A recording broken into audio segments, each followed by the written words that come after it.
Comme le veut la tradition, sur un air de tango que débute la 5e manche du championnat du monde des rallyes pour le tenant du titre, Colin McRae. Il prend le commandement dès la 2e spéciale mais écope de 30 secondes de pénalité au parc d'assistants suivant pour changer son train arrière tordu.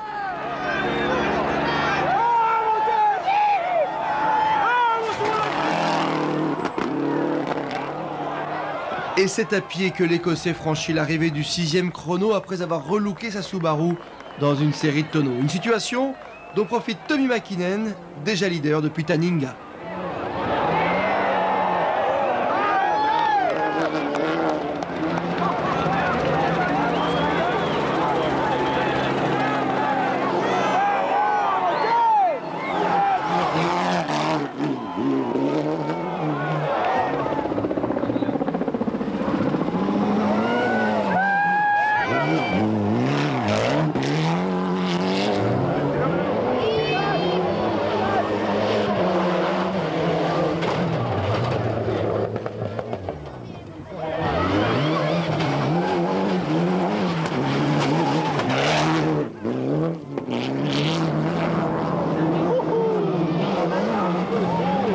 Avec 5 meilleurs temps, le Finlandais affirme son autorité. Au terme de la première étape, après 200 km de chrono, Tommy Mäkinen est fièrement dressé au sommet du classement et personne ne s'y frotte.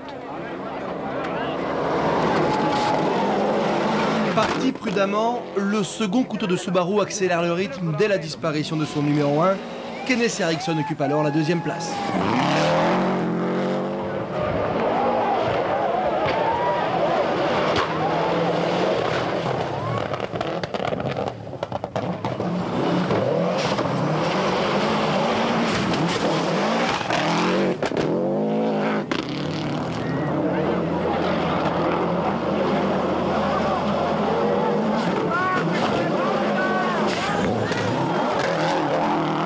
Avec 4 victoires en spécial, le Suédois rentre à Cordoba avec 26 secondes de retard sur la Mitsubishi, alors que la 2e Subaru est déjà à plus d'1 minute. Piero Liatti est dans le tiercé de tête.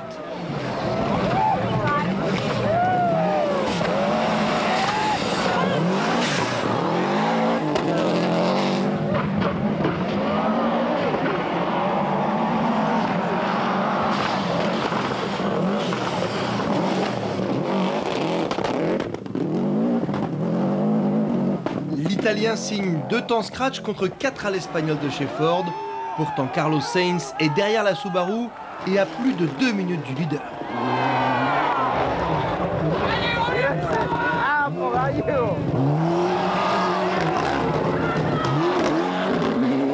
C'est dans la 5e épreuve spéciale que la Ford perd la motricité sur une roue avant, obligeant Sainz à parcourir la spéciale suivante avec une escorte inconduisible.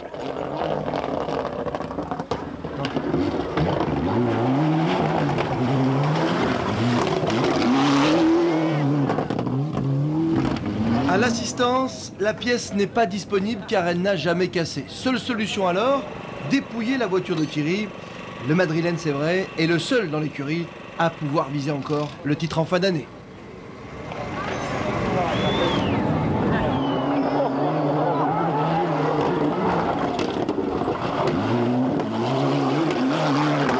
Sur une voiture retrouvée, Carlos signe 3 scratchs consécutifs avant qu'une défaillance de l'assistance de direction ne l'oblige à ralentir. Derrière, c'est le fossé. À plus de 3 minutes, on trouve la 2e lancère de Richard Burns.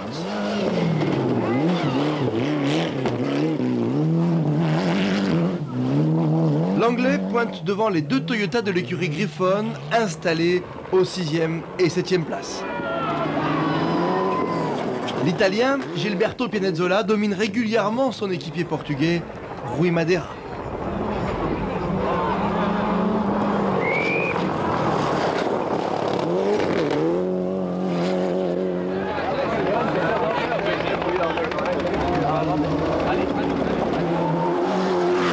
Il faut 3 spéciales avant que l'on ne change le différentiel de la Ford de Bruno Thierry. Déjà retardé par un amortisseur cassé, le Belge accuse un retard de plus de 6 minutes. Il devance néanmoins la Subaru privée de l'Italien Medeghini.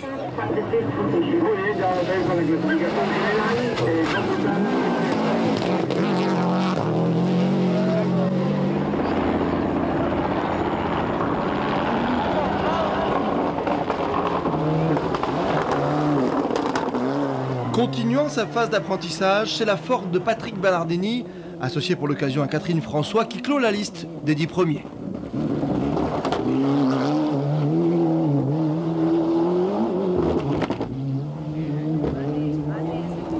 À l'aube du deuxième jour, lorsque le soleil caresse la pampa, un homme regarde fixement devant lui, concentré à l'extrême. Si sa monture ne le trahit plus, alors Carlos peut espérer.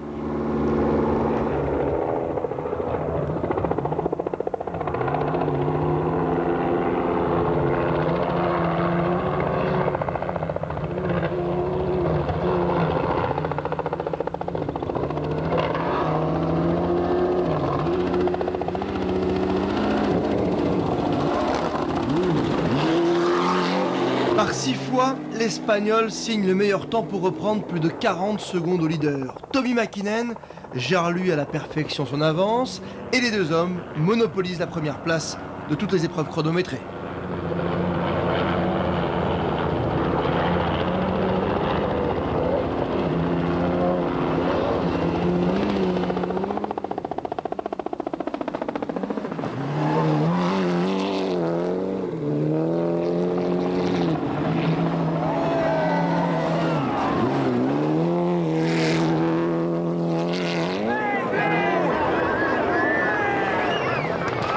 C'est lors d'un tête-à-queue, puis d'une crevaison largement atténuée par le système ATS de Michelin, que le Finlandais concède quelques secondes.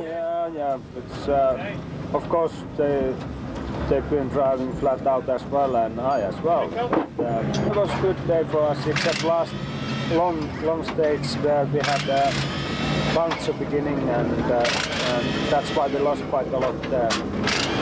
Un léger problème de différentiel central sur la Subaru d'Ericsson l'oblige à patienter plutôt qu'à combattre. Kennes préserve tout de même sa seconde place, une quarantaine de secondes devant Carlos Sainz.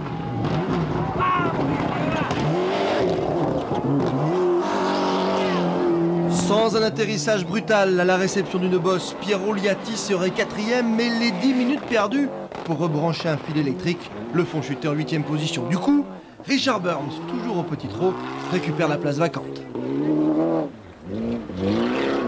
Malgré une boîte privée de 5e rapport et un nouveau problème de différentiel, Bruno Thierry dépasse les deux Toyota toujours ancrés aux 6e et 7e places. Des soucis de direction et de moteur n'empêchent pas Gilberto Pianezzola de dominer toujours Rui Madeira, perdu lui dans les réglages de ses suspensions. Un peu trop prudent pour certains, Patrick Bernardini emmagasine encore et toujours de l'expérience pour les rallyes futurs. La Ford devance le leader incontesté du groupe N pour sa première participation. L'Allemand Uwe Nittel domine les spécialistes locaux et il remporte son groupe devant l'autre Mitsubishi de l'Uruguayen Gustavo Trelles.